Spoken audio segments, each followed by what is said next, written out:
Hi, my name is Thomas Yee. I'm the founder of Bayfine Strings, violin shop, Violinist, and Pedagogue. I want to introduce today a friend of mine, Yongje Song, who is a bowmaker out of Seoul, Korea, and just wanted to know a little bit about you.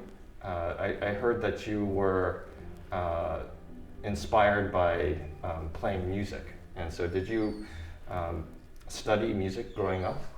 Not really. Before I play the cello in the university. Oh, in university. Yeah, when I got into the orchestra in the university, so that's the beginning of playing instruments. Oh, okay. Yeah. And what made you interested in getting into making, into bow making and into the trade? First, I making instrument first, not bow making. Oh, okay. Yeah. Was there a demand for making or repair in Korea? Was that kind of? Yeah. So first, I went to the Chicago School of Violin Making. Oh, okay. Yeah, I started making violins, violas, cellos there. And after graduate, I came back to Korea and work as a repairman in the shop and repair jobs and making violins. And then when I was in the shop, I saw some troubled bows a lot. Oh, It needs to be fixed, but at the time I didn't know how to fix it right. Oh, I see. So I wanted to know how to fix or make it right way, but I couldn't find any person in my area that could do that right thing. So, and then when did you start kind of working on bows then? Was it like mid 2000s or 2014? It was 2014. Luckily I got a chance to go to Pierre Guillaume's shop for a short time training, and that made my eyes wide open to the bow making and bow repair. Okay. So I decided to run and study bows. Yeah. And I applied to Jeongbong Lee's shop. Oh, okay. Yeah. And then you started out there as a repairman and repair doing other things and started making new bows at the same time there? Right. Oh, wow, okay. Yeah, it's kind of remarkable. And then in 4 years, in 2018, you had submitted some of your work to the Violin Society of America. Yes. Right, and you had won a gold medal for your work, and your work is incredible for a violin and for a cello, right? Right. And we can see that on your walls here. So that's really great. Thank you very much. Yeah, and so just wondering about when you were working on those bows for the VSA, what were you looking for in your making to appeal to like the judges and also for your own aesthetic? So for the competition making, the every detail is very important. So when I'm making bows, I sometimes feel it's like jewelry making, because it's very small area and make it perfect fit, and it's like very sophisticated. Yeah, jewelry making almost out of wood. Yeah. So every detail is very important, and it comes together and make it very nice bow, great bow. And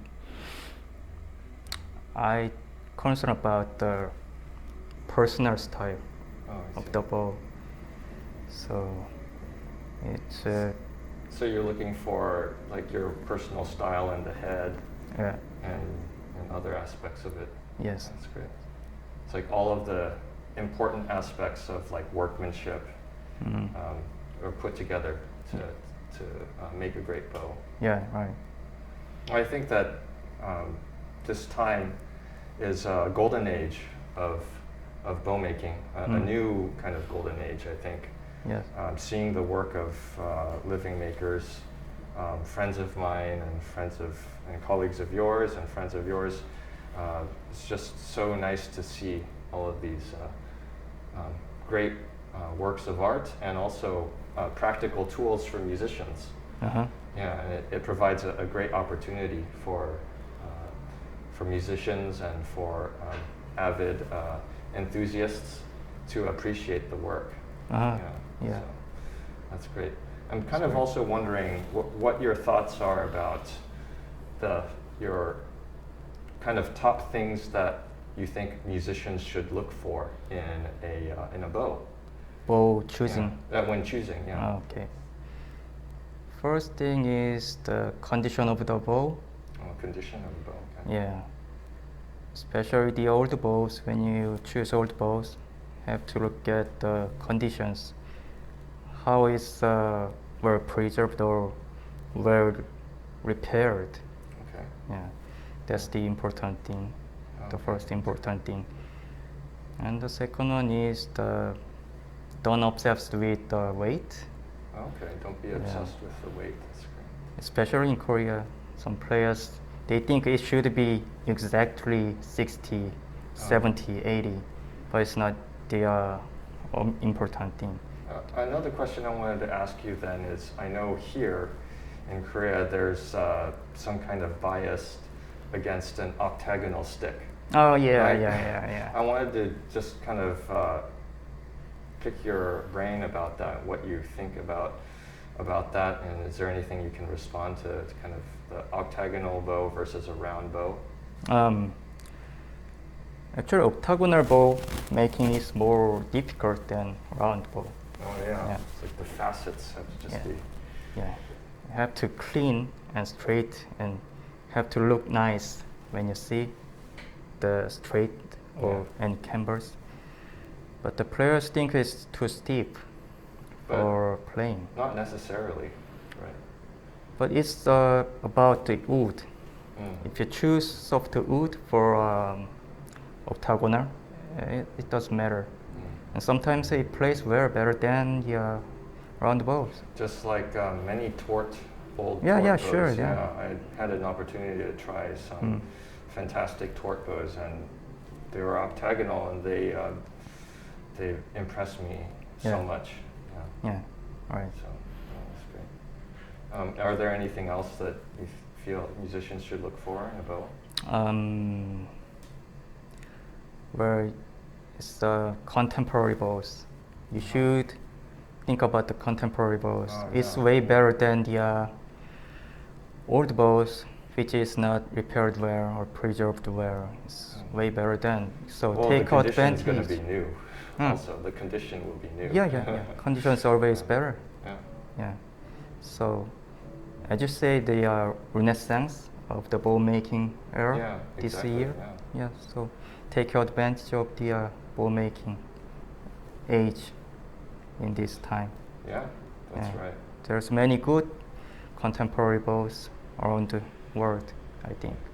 And it's good to support that and celebrate that.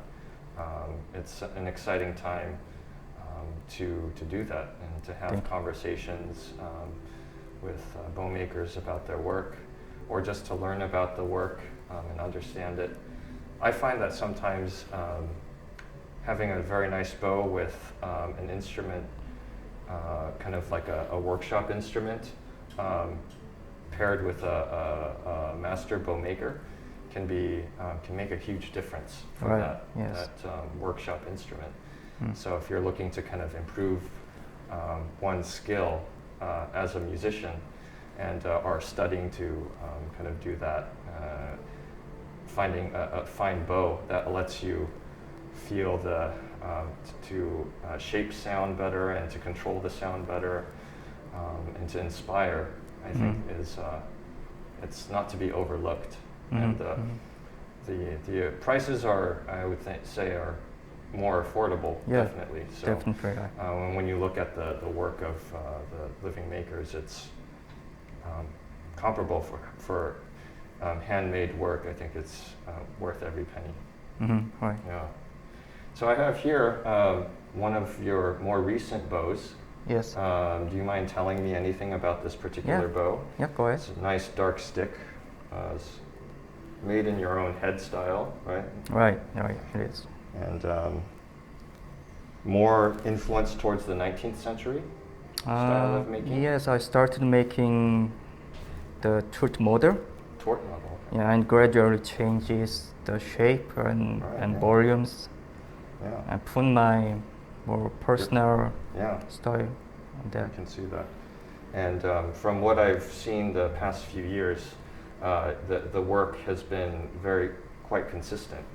Through, and I've had the opportunity to try your bows and have been quite impressed. So in that light, I'd like to kind of conclude this interview of Meet the Makers series. Mm-hmm. And it was such a pleasure to meet with you and it's my pleasure. Talk about your work and talk about future work between you and Bayfine Strings.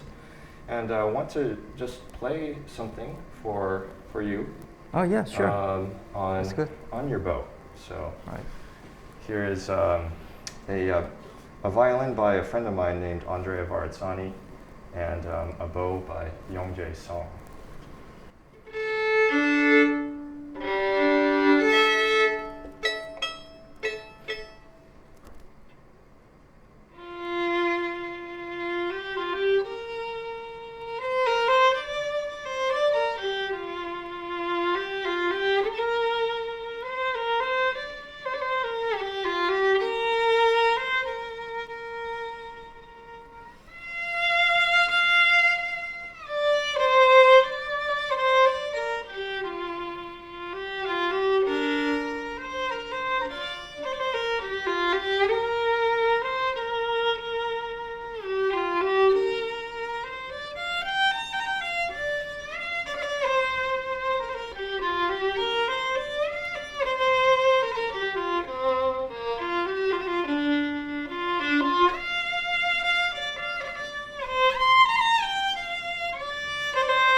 Nice. Congratulations. Thank you. I didn't expect that you play irig. Oh. That's nice. Just for you, yeah. Thank you very much. A Korean song played on a songboat. Oh, right. That's fantastic. Thank you.